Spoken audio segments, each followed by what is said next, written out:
Hey guys, I'm sorry about the lighting here in my living room. I didn't feel like going upstairs and getting my ring light, so I guess that's just a fat girl problem. But I've had several people come to me and ask me what made me decide to get gastric bypass and what and all do I have to go through to actually have the process done.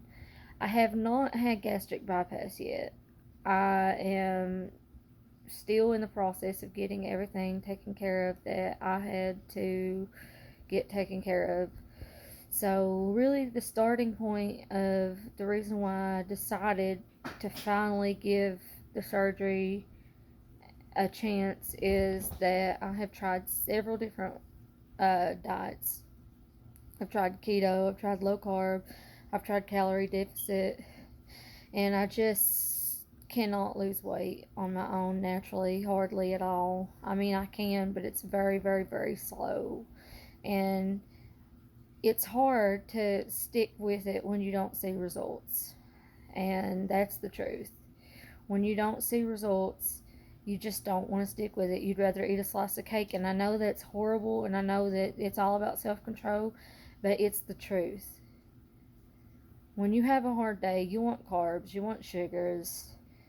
When you're having a stressful week, you want cake or cookies or something along the lines of that. And it's very, very uh, hard to stay on track when you're not seeing the results that you have worked hard for. Like, I literally was on calorie deficit for 6 months and I lost 20 pounds the whole 6 months. And I know that a lot of people are like, well, that's 20 pounds, that's pretty good.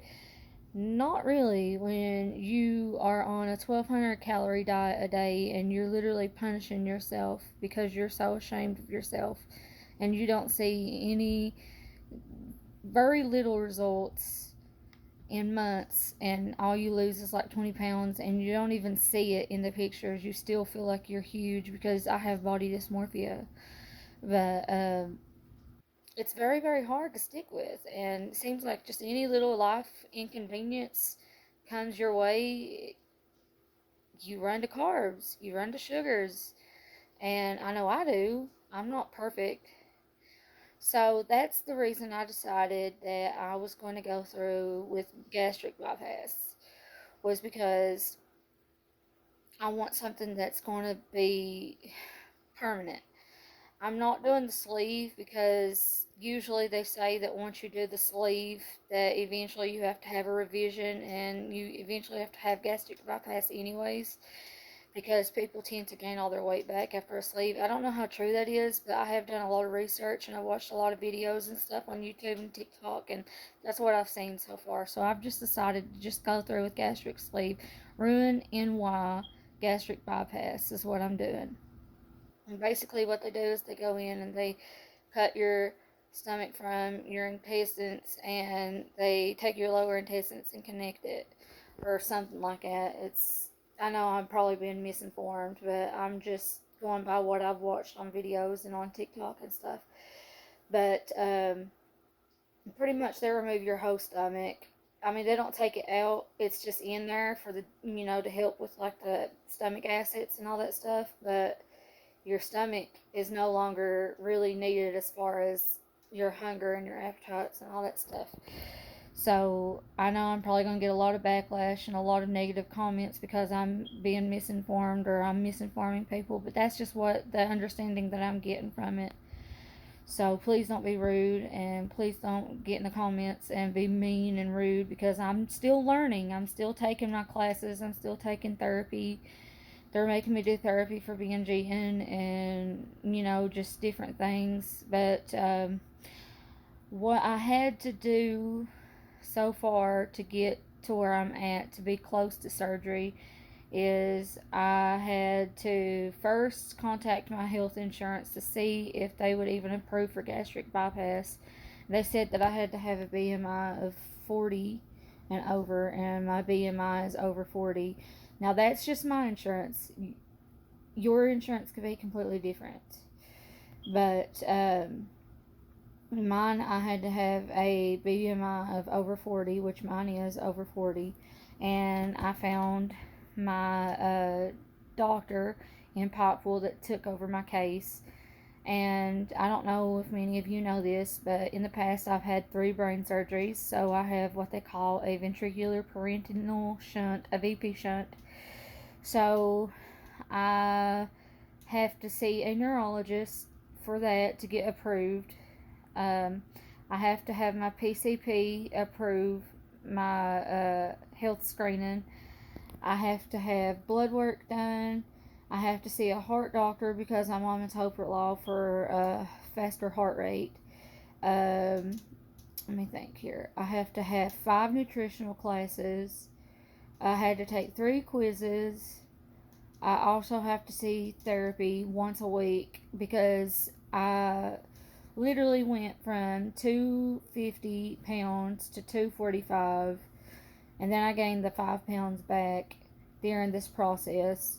And they told me that I needed to see a therapist for BNGing. So now I have to have therapy once a week for a couple weeks before they'll even give me a date.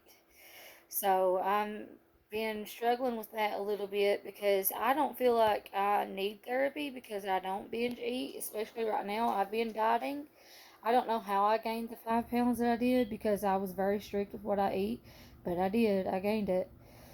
So I I've just been very strict, and I decided to start intermittent fasting back.